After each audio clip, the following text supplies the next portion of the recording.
আসসালামু আলাইকুম রহমতুল্লাহ। প্রিয় দর্শক শ্রোতা, আজকের ভিডিওতে আমরা দুই সিজদার মাঝের দোয়া সম্পর্কে আলোচনা করব, তাই ভিডিওটি ভালো লাগলে লাইক দিয়ে শেয়ার করে দিবেন। নবীজি সাল্লাল্লাহু আলাইহি ওয়াসাল্লামের প্রায় প্রতিটি দোয়াই ক্ষমা ঘেঁষা। প্রায় সব দোয়াতেই তিনি আল্লাহর কাছে ক্ষমা চেয়েছেন। এর মাধ্যমে উম্মতকে সবসময় আল্লাহর কাছে ক্ষমা চাওয়া শিক্ষা দিয়েছেন নবীজি সাল্লাল্লাহু আলাইহি ওয়াসাল্লাম।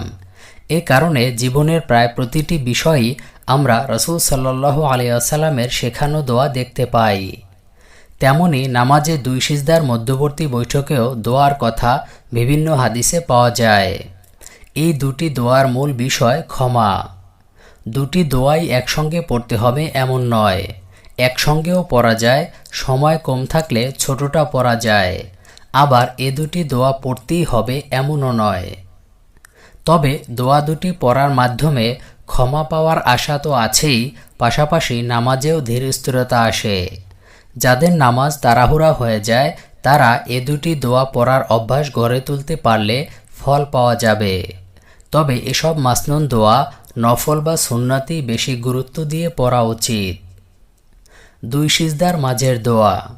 হযরত ইবনে আব্বাস রাদিয়াল্লাহু তাআলা আনহু বলেন, রাসূল সাল্লাল্লাহু আলাইহি ওয়াসাল্লাম দুই সিজদার মাঝে বলতেন, আল্লাহুম্মাগফিরলি ওয়ারহামনি ওয়াহদিনি ওয়াআফিনি ওয়ারযুকনি।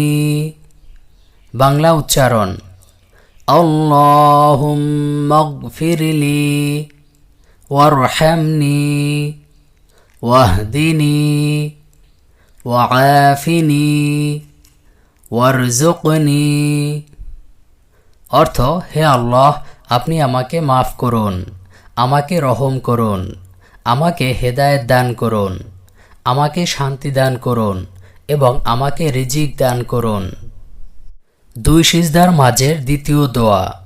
হযরত হুযায়ফা রাদিয়াল্লাহু তাআলা আনহু হতে বর্ণিত, রাসূল সাল্লাল্লাহু আলাইহি ওয়াসাল্লাম দুই সিজদার মধ্যবর্তী বৈঠকে এই দোয়াটি পড়তেন, রব্বিগফিরলি রব্বিগফিরলি। অর্থ, হে আমার রব, আপনি আমাকে ক্ষমা করুন, হে আমার রব, আপনি আমাকে ক্ষমা করুন। প্রিয় দর্শক, এ দুটি দোয়ার মধ্য থেকে যে কোনো একটি দোয়া পড়লেই হবে। ভিডিওটি কেমন লেগেছে অবশ্যই কমেন্ট করে জানাবেন। পরবর্তী ভিডিও পেতে চ্যানেলটি সাবস্ক্রাইব করে পাশের অল বাটনে ক্লিক করে রাখুন।